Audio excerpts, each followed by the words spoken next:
अस्सलामुअलैकुम। मेरा नाम डॉक्टर शुएब कंवल है। मैं कंसल्टेंट फिजिशियन मेडिकल स्पेशलिस्ट हूँ। मैंने final year MBBS, third year BDS, fourth year DPT and second year SLP के लिए एक क्वैक रिवीजन मेडिसिन कोर्स शुरू किया है। आप मेरा YouTube channel Shoaib Kanwal academy subscribe करें और king of medicine Facebook page को फॉलो करें एंड लाइक करें, शेयर करें। आज हमने जो चीज डिस्कस करनी है, very important topic, that is tuberculosis, TB. अब देखें, यूएचएस ने मुझे लगता है तकरीबन हर दूसरे तीसरे साल पूछ लेता है, बार बार पूछा हुआ है। एक तो सबसे पहले डायग्नोसिस, वो मैंने ओवरव्यू में पहले ही बता दी थी। Low grade fever, weight loss, even patient asymptomatic होता है, चेस्ट एक्सरे करवाते हैं, उसमें लीजन आ जाते हैं। तो क्लिनिकल फीचर बेसिकली इसके कॉफ होती है मोर देन 2 वीक्स, क्रॉनिक कॉफ, फीवर होता है लो ग्रेड, और हिमोप्टेसिस हो सकती है, वेट लॉस, एनोरेक्सिया, लिम्फेडिनाइटिस, बहुत कुछ इसकी क्लिनिकल फीचर्स होते हैं मल्टीपल। फिर इसका जो क्वेश्चन, वो उसने investigation, first line investigation that is sputum. पहले होता था चेस्ट एक्सरे, लेकिन अब सपूटम फॉर ग्राउंड स्टेनिंग, या आपका जो है एएफपी, और या जीन एक्सपर्ट। अगर जीन एक्सपर्ट है तो ज्यादा, जैसको न्यूक्लिक एसिड नेट कहते हैं, न्यूक्लिक एसिड एम्पलीफिकेशन टेस्ट, ये भी इसके लिए। एक्सरे बहुत ही इंपॉर्टेंट टेस्ट है। एक्सरे पे बहुत सारी फाइंडिंग होती है, कैविटेशन हो सकती है, कंसोलिडेशन हो सकती है, कोलैप्स हो सकता है, फ्यूजन हो सकती है, मल्टीपल होती है। मैं आप लोगों को ये एक्सरे की फाइंडिंग भी बता देता हूँ। उसके बाद जो इसके और टेस्ट हैं, जैसे प्लूरल फ्यूजन है, उसको टैप करें, इसमें एडीए लेवल देखें। और पेशेंट को अगर लिम्फ नोड है, लिम्फ नोड निकाले तो that is gold standard lymph node biopsy. और उसमें जो है आपको ग्रेनुलोमेटस इन्फ्लेमेशन, नॉन कैजिएटिंग ग्रेनुलोमेटस मिलेगी। इसी तरह आपके पेशेंट में ईएसआर, सीबीसी में ईएसआर ज्यादा होगी। और कुछ टेस्ट है जो लेटेंट टीबी के लिए होते हैं, यानी कि जो डॉर्मेंट टीबी होती है, जैसे टी टी स्पॉट टेस्ट है, गैमा इंटरफेरॉन रिलीज टेस्ट, जिसको टी स्पॉट टेस्ट कहते हैं, या एग्रा कहते हैं। और इसके अलावा जो दूसरा टेस्ट है आपका ट्यूबरकुलन स्किन टेस्ट, ये भी लेटेंट टीबी के लिए होता है। तो बाकी कल्चर जो है वो सॉलिड कल्चर, लिक्विड कल्चर जो अर्ली होता है वो लिक्विड कल्चर 2 वीक्स में, सॉलिड 4 वीक्स में, ये भी इस तरह का होते रहते हैं। आपको ज्यादा इन्वेस्टिगेशन के चक्कर में नहीं पड़ना, बहुत ही आसान आसान रखना है। फिर ट्रीटमेंट कभी कभार पूछ लेता है कि कितने महीने का कोर्स होना चाहिए। 2 मंथ जो है आपको पता है इंटेंसिव थेरेपी होती है, और 4 मंथ जो है वो कंटिन्यूएशन फेज होता है। अब इंटेंसिव थेरेपी में सबसे जो कॉमन ड्रग यूज होती है आईएनएच होती है। अब आईएनएच के जो साइड इफेक्ट है, हर ड्रग के साइड इफेक्ट उसने मल्टीपल एमसीक्यूज में भी पूछता है, एससीक्यूज में भी पूछता है। इससे जो है हेपेटाइटिस होता है, इससे जो है न्यूरोपैथी होती है, इससे जो है पेशेंट को रैशेज होते हैं। रैश तो ऑलमोस्ट सबसे होते हैं। फिर दूसरे नंबर पे है रिफम्पेसिन। रिफम्पेसिन से जो है सबसे पहले जो रिफ है, ये हेपेटाइटिस भी करती है। और रेड ऑरेंज कलर यूरिन होता है, रेड ऑरेंज कलर, सारी सिक्रीशन रेड ऑरेंज हो जाती है। निफ्राइटिस होता है, इससे रैश भी होता है। और फिर है पैराजीनामाइड।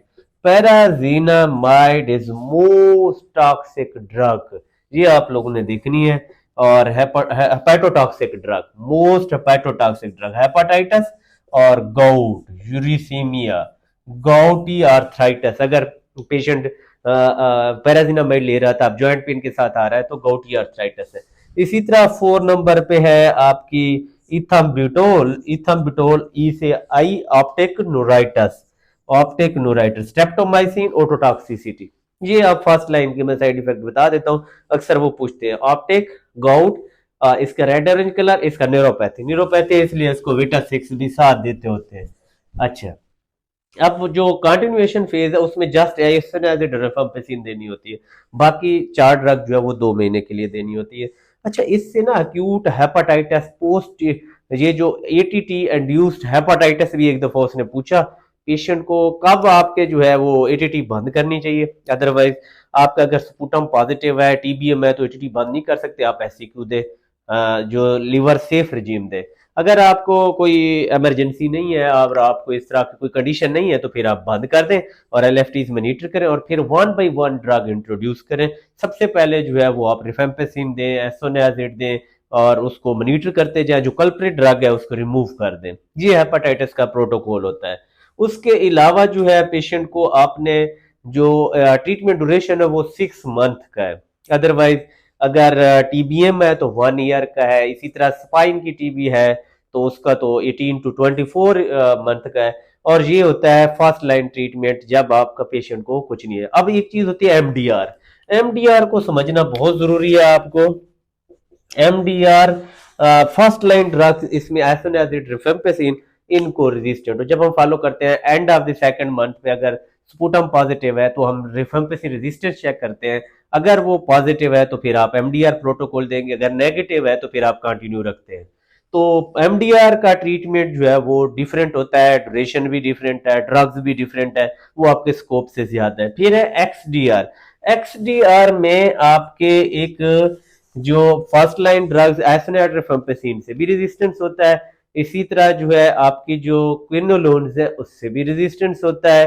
और जो फर्स्ट ग्रुप के जो में से जो सेकंड लाइन फर्स्ट ग्रुप में से भी एक ड्रग से रेजिस्टेंस हो तो उसको बोलते हैं एक्सडीआर।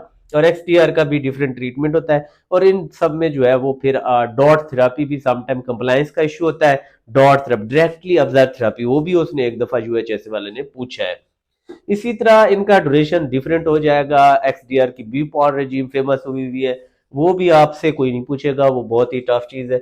लेकिन अगर आपकी लेटेंट टीबी है तो आप उसको 3 मंथ के लिए रिफेम्पेसिन और एसएनएजेड का कॉम्बिनेशन दें, या अकेले एसएनएजेड उसको 6 मंथ के लिए दे सकते हैं। फिर ट्यूबरकुलोसिस की कॉम्प्लिकेशन। अब देखें टीबी कोई सिंपल ऐसे नहीं प्रेजेंट करेगी। अब समटाइम ये है कि टीबी के जो है वो एक्सटेंशन भी हो जाती है। जैसे चेस्ट टीबी है उसके बाद पल्मोनरी टीबी के बाद टीबीएम हो जाता है। पेशेंट जो है वो आपका फिट्स हेडेक के साथ प्रेजेंट करता है और फीवर के साथ। इसी तरह आपके स्पाइन में है तो बैक के साथ प्रेजेंट कर सकता है। इसी तरह हार्ट में है तो पेरिकार्डाइटिस यूरिमिक पेरिकार्डियल टेम्पोनेट हो सकता है पेशेंट को।